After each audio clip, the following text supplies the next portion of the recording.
Estamos iniciando mais um programa Saúde em Dia. Hoje vamos falar um pouco a respeito de hipnose e hipnoterapia. Nosso convidado é o professor Vanderlei Santana, que além de ser meu amigo particular, também tive o privilégio de fazer curso com ele. Então, ele não foi meu professor, ele é um eterno mestre, né? Porque o professor não para por ali. O professor a gente tem, pelo menos é o correto, eu penso que o professor nós temos que tê-lo por toda a vida. Vanderlei, prazer te receber aqui. Prazer é todo meu, agradeço o convite e acho que vai ser uma boa oportunidade para a gente desmistificar e as pessoas conhecerem um pouco mais do poder que elas têm, o poder da mente. Além da hipnoterapia, você também fez programação neurolinguística, não é isso? Isso, e acaba que é um casamento bem legal entre a hipnose e a programação neurolinguística, que nada mais é que reprogramar a mente. Então a gente acaba sendo reprogramado desde criança e no decorrer da fase adulta acaba desenvolvendo alguns comportamentos, digamos, indesejáveis. Então a hipnose e a PNL, ela vem para contribuir com a saúde mental, né? e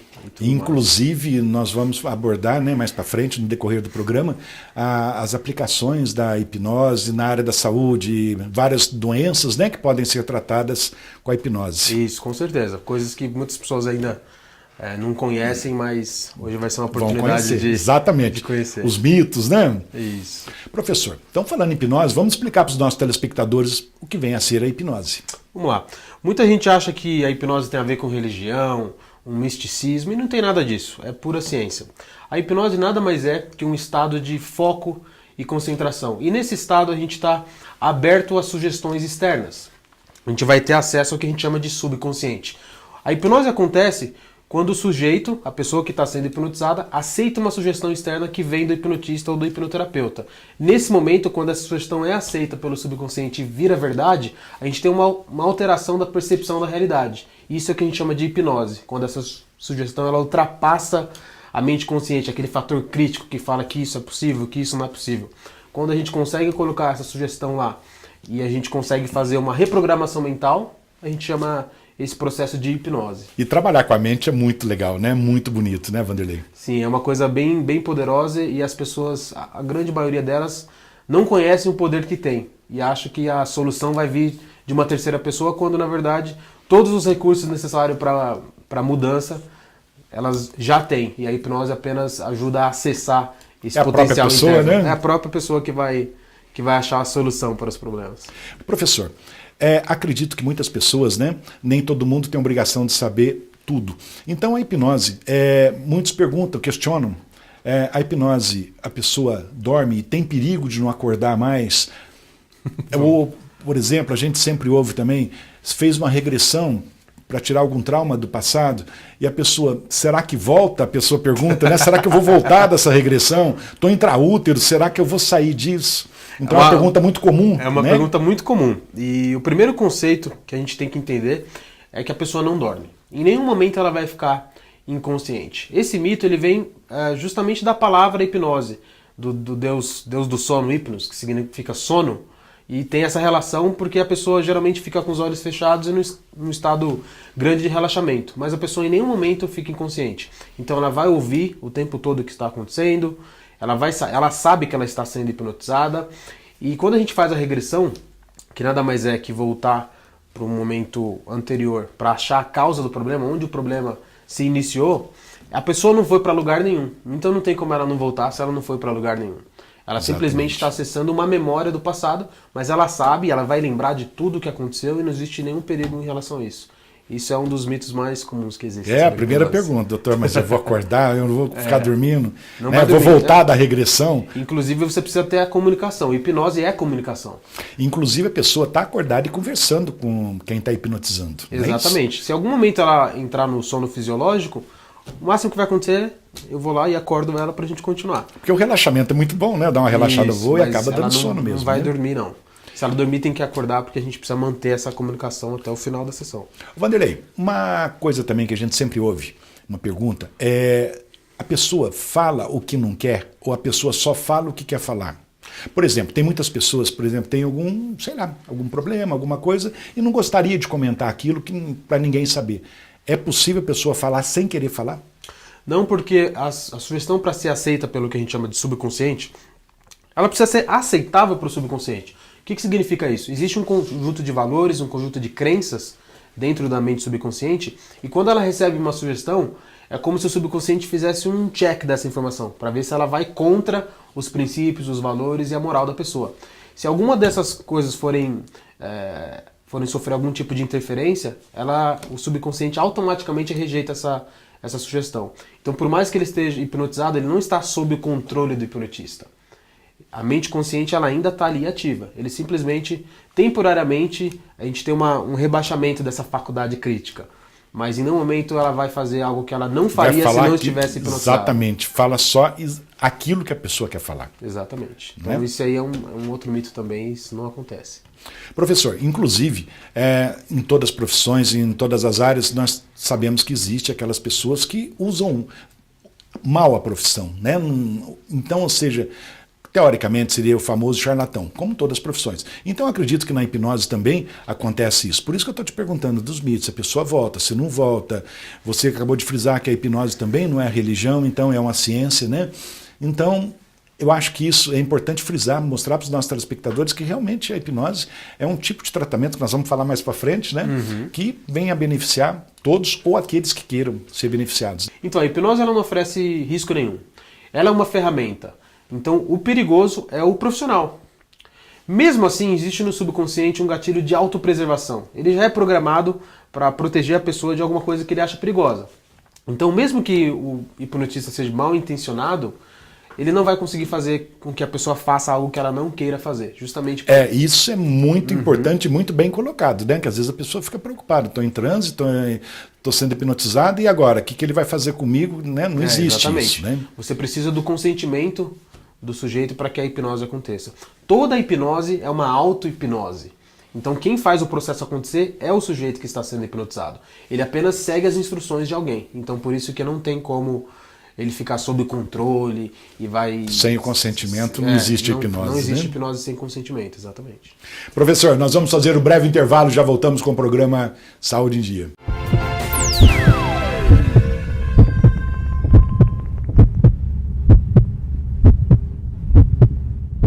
Voltamos com o programa Saúde em Dia e hoje falando um pouco a respeito de hipnose.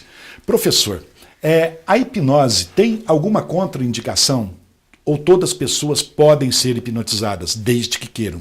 Exatamente. Não tem nenhuma contraindicação a princípio, pois é um estado natural da mente. Acontece com todas as pessoas todos os dias. É como quando você está dirigindo seu carro, indo para casa, focado em chegar em casa, e você chega lá e nem percebe o tempo que passou, parece que você simplesmente apareceu lá. Você não lembra se passou no radar ou se alguma coisa aconteceu. Você estava tão focado que você não viu o tempo passar. Esse estado de alta concentração é o estado hipnótico, então já é um estado natural da mente, não tem contraindicação. Em alguns casos, por exemplo, se a pessoa tem algum tipo de patologia que impede a comunicação, não é que é uma contraindicação, mas você não vai conseguir fazer o processo. Torna-se difícil, né? Torna-se difícil porque você precisa da comunicação. Então, se ela tiver algum problema de saúde que impede ela de se comunicar com o hipnotista, com o hipnoterapeuta, a gente não vai conseguir fazer o processo. Um outro caso também é quando a pessoa tem algum tipo de problema cardíaco, porque muitas vezes você tem uma emoção muito forte durante a sessão, então isso pode ser poderia ser tem que tomar um cuidado, tem né? que ter um Para cuidado, conduzir. para conduzir. Até porque a hipnose ela sempre vai ser conduzida junto com um tratamento também. Então ela não vai substituir um tratamento com um médico, né? Ou com um psiquiatra. Ela vai andar junto, é uma ferramenta a mais para esse processo que ajude muito, né? Depois eu vou pedir para você, se for possível, né, comentar alguns casos, lógico, sem faltar com a ética, mas alguns casos assim de hipnose que marcaram, né, que chamaram assim a atenção, que eu sei que você tem bastante, né? Tem vários. Tem bastante. Então, as aplicações, elas são diversas. Mas a gente pode falar que qualquer transtorno de origem emocional, então essas doenças psicossomáticas, a hipnoterapia vai ter um papel importante. Por exemplo, depressão, síndrome do pânico, toque, alguns casos de ansiedade. Então, por exemplo, eu tive uma cliente uma vez, não vou falar o nome, claro, mas ela tinha um quadro de depressão e uma ferramenta que a gente pode usar é a regressão, que a gente fala com um pouquinho mais de detalhes no último bloco, mas a gente acha a origem do problema. Então o foco da hipnoterapia não está no sintoma presente, tá? Na origem dele. Por quê? A pessoa não nasceu com depressão. ela adquiriu esse comportamento. Aconteceu durante a vida. Aconteceu durante a vida. Então, através da regressão com esse cliente, por exemplo, a gente achou o que a gente chama de evento sensibilizador inicial. É o que deu a origem para o problema. E nesse caso, a mãe dela tinha esquecido de buscar ela na escola. Ela tinha 4 ou 5 anos de idade. Então o subconsciente registrou aquela emoção de abandono, de minha mãe não gosta de mim, alguma coisa do tipo.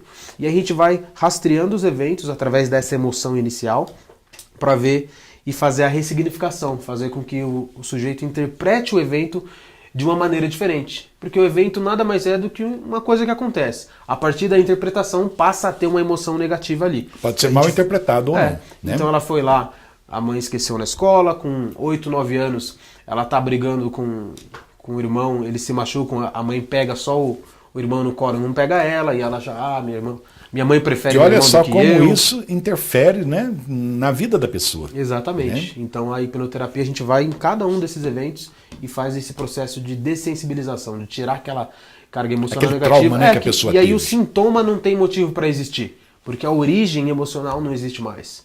Então não é que você apaga a memória e nada disso. A pessoa continua sabendo que aquilo aconteceu, mas aquilo não mais incomoda ela como incomodava antes. E aí aquela depressão simplesmente vai embora. Às vezes parece até...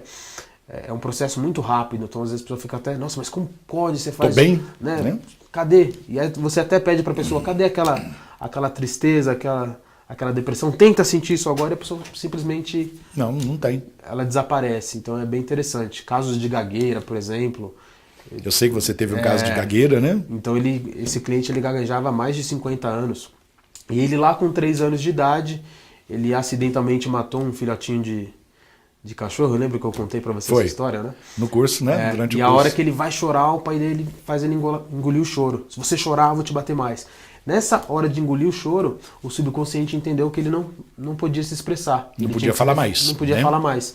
A hora que a gente faz a ressignificação e faz o cliente chorar tudo que ele tinha para chorar, simplesmente ele voltou a falar normalmente, isso em apenas uma sessão. Então, a gente vai trabalhar muito nesses casos que não tem origem e lembrando que a sessão também dura, pelo menos a inicial, né, a primeira sessão, então de 4 horas mais ou menos. Se você fizer o que a gente chama de esse atendimento inicial, anamnese, a gente faz toda a explicação do que é hipnose, então o cliente tira todas as dúvidas. Muitas vezes a gente já inicia o tratamento no mesmo dia, se o cliente quiser, ele tiver com uma certa urgência. Resolvendo, né? Então você não dá muito para saber o tempo mínimo, então não é como o psicólogo que você vai toda semana 50 minutos. Então ele vai sentar lá na cadeira e vai ficar até acabar, porque a gente não sabe quantos eventos a gente vai trabalhar. Então pode colocar de 3 a 4 horas aí tranquilamente.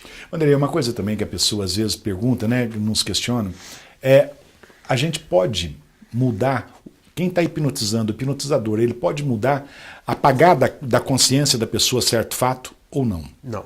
Você não consegue apagar nenhuma memória. O que você consegue fazer, e você deve fazer isso como hipnotista, como hipnoterapeuta, é fazer uma ressignificação. A gente vai dar um novo significado para o que aconteceu.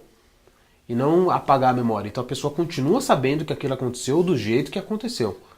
Mas a emoção negativa conectada ao evento não existe mais. E é o que faz com que o sintoma não tenha motivo para existir. Então isso é um outro mito. Você não vai apagar a memória nem nada disso. Vai continuar com a mesma memória. Ela sabe o jeito que aconteceu. Mas em harmonia. Em harmonia, exatamente. Então aquela memória não mais incomoda. Não mais causa o sintoma atual. Professor, nós sabemos também que a hipnose pode fazer analgesia. Por exemplo, em tratamento estético ou dentário, enfim, alguns tipos de tratamento. Exatamente. É um uso bem comum da hipnose, porque ela consegue fazer com que o cérebro não interprete a dor. A gente sabe que a dor é uma interpretação do cérebro, né? A pessoa fala que está com dor na mão, mas a dor não está na mão. A dor é uma interpretação no cérebro. Então, todas essas profissões que trabalham com algum procedimento que envolva dor, então dentistas, o pessoal de estética, até mesmo tatuadores, micropigmentadores, qualquer profissão que envolva dor, você consegue usar essa técnica de hipnose para inibir a dor. Inibir a dor, Na verdade, o cérebro ele reproduz essa sensação de analgesia. Então, o primeiro ponto é que o cliente ele deve conhecer a sensação de estar anestesiado. Porque não é que você cria um fenômeno do nada. O cérebro reproduz alguma coisa que ele já conhece antes. Então, o hipnotista vai usar essa memória da analgesia para fazer a aplicação ali no procedimento. E sem o risco de estar injetando anestésico, qualquer tipo de Às vezes medicamento. a pessoa tem algum tipo de alergia, então é uma aplicação fantástica e você consegue dar uma qualidade muito maior no atendimento. E quem que não quer ficar sem bem, sentir sem dor, dor, né? né? Então todos esses procedimentos você consegue usar sim a hipnose. Professor, no próximo bloco eu gostaria que, se possível, você comentasse com os nossos telespectadores, que eu sei que tem também uma das indicações da hipnose, seria emagrecimento, parar de fumar. E falando na parte de emagrecimento, eu sei que existe, né, o balão hipnótico, né, o balão gástrico. E também gostaria que, se possível, comentasse também, falasse um pouco da regressão. Pode deixar. Nós vamos fazer um breve intervalo, já voltamos com o programa Saúde em Dia.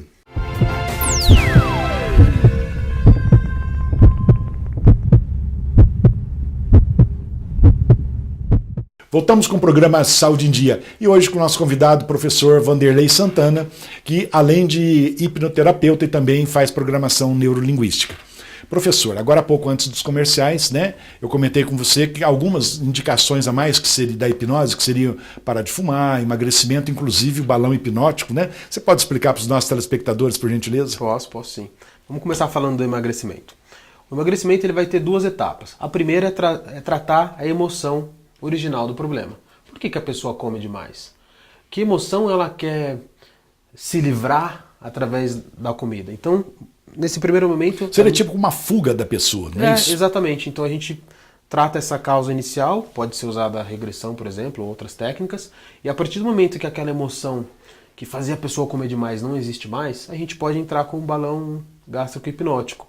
Na verdade, ele tem os mesmos efeitos da cirurgia real, mas é feita somente na mente da pessoa. Então a gente consegue fazer com que ela... sem os efeitos colaterais? Sem os efeitos colaterais. Então a gente consegue fazer com que ela preencha uma parte do estômago e não consiga comer a mesma quantidade que ela comia antes. Lógico, sente aquela sensação de saciedade. De saciedade. Né? A gente consegue criar uma âncora e fazer com que ela reproduza a sensação de saciedade. E mesmo que ela tente comer, ela não consegue. Lógico que isso vai fazer... Esse tratamento vai ser feito junto com um nutricionista. Lembrando que a hipnose ela é uma ferramenta que vai potencializar o processo. Então ela não vai excluir o trabalho de um outro profissional. Ela vai trabalhar em conjunto. Em conjunto, só vem a somar, né? Exatamente. Então esse é uma primeira aplicação muito comum para o emagrecimento. Porque às vezes a pessoa ela trata o corpo, mas não trata a mente. Então é comum a pessoa fazer, por exemplo, essas cirurgias e engordar tudo novamente. Porque ela não trabalhou na mente. Psicologicamente para isso. Exatamente. Ela né? está trabalhando só a força de vontade, que não adianta muita coisa nesses casos. Falando também de tabagismo, é uma outra coisa que a gente consegue ter resultados bem satisfatórios com a hipnoterapia, porque a gente consegue fazer com que o cliente ele interprete de uma outra maneira a relação com o cigarro. O que acontece? A pessoa que fuma, ela faz uma relação de prazer. Eu fumo para ficar mais aliviado, mais calmo, me ajuda no estresse, me ajuda na concentração. E, na verdade, tudo isso é mentira. Tudo isso, na verdade, não acontece. Com a hipnoterapia, a gente faz a pessoa ver o cigarro como ele realmente é. Então, por exemplo, a gente consegue fazer o cliente experienciar a primeira vez que ele fumou, que foi horrível, que ele tossiu, que ele falou, como que as pessoas podem fumar isso? E aí, pela insistência, pela repetição, o corpo ele é forçado a se acostumar com aquela substância. E aí, como ele entra no período de abstinência, quando não está fumando, e ele fuma, e aí o cigarro ele interrompe essa abstinência, ele faz a conexão. Então, fumar me acalma.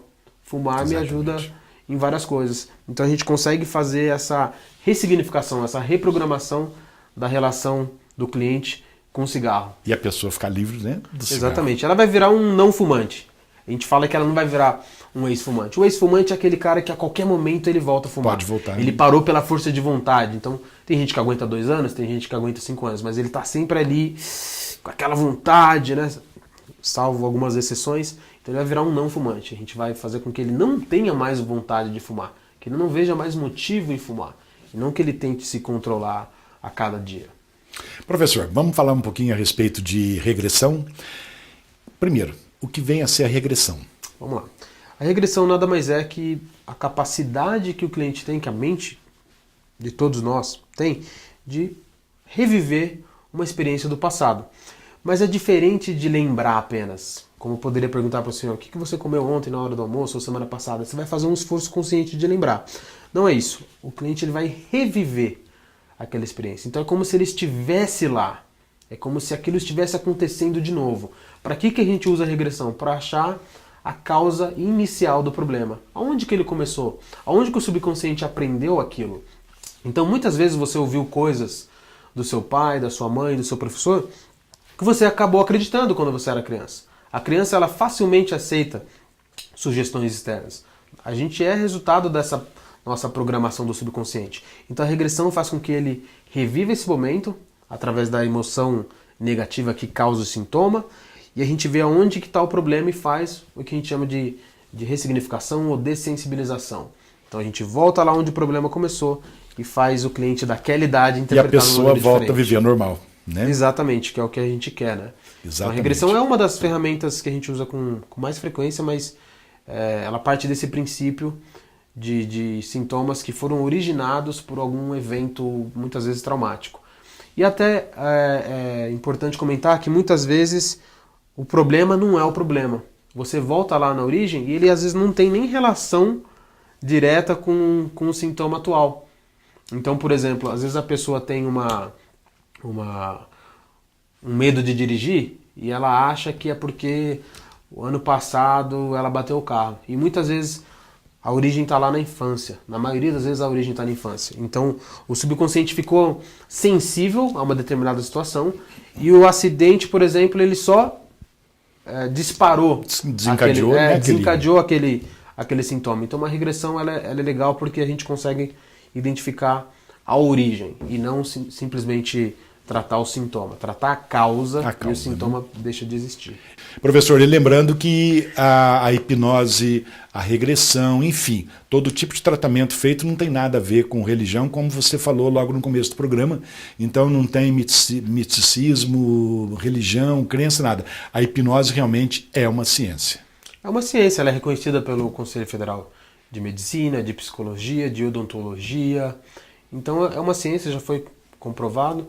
E a gente consegue usar essa ferramenta em conjunto com outras ferramentas, com outros tratamentos. Então o cliente chega com um quadro de depressão, em nenhum momento o hipnoterapeuta vai fazer diagnóstico ou vai falar para ele parar de tomar os remédios. É importante falar isso, né? Exatamente. Ele é um trabalho em conjunto com os outros profissionais. O hipnoterapeuta não é médico.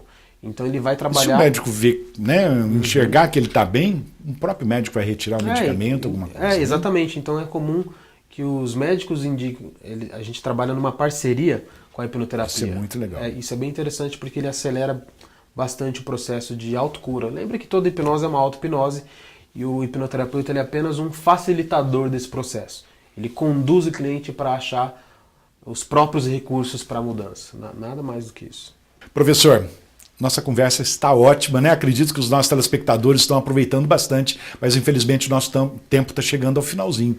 Então eu gostaria de, antes de encerrarmos o programa, que você deixasse uma mensagem para os nossos telespectadores. Vamos lá, eu acho que o mais importante é você sempre perceber que você é o seu próprio terapeuta. Começa a pensar quais são os recursos internos que você tem. Quantas coisas você achou que você não conseguiria realizar e no final das contas você conseguiu.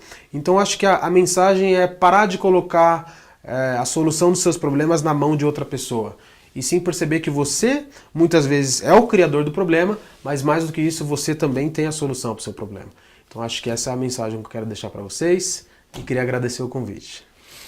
Professor, então, gostaria muito de agradecer, né, a tua presença, dizer também que é meu eterno mestre, né, que o professor, como eu disse no começo, a gente não esquece do professor, né, ou melhor, não deve esquecer do professor. O prazer é todo meu e tenho certeza que você vai ajudar ainda mais pessoas com essa nova ferramenta. Professor, muito obrigado pela presença. Chegamos então ao final de mais um programa Saúde em Dia. Fiquem com Deus e até a próxima semana.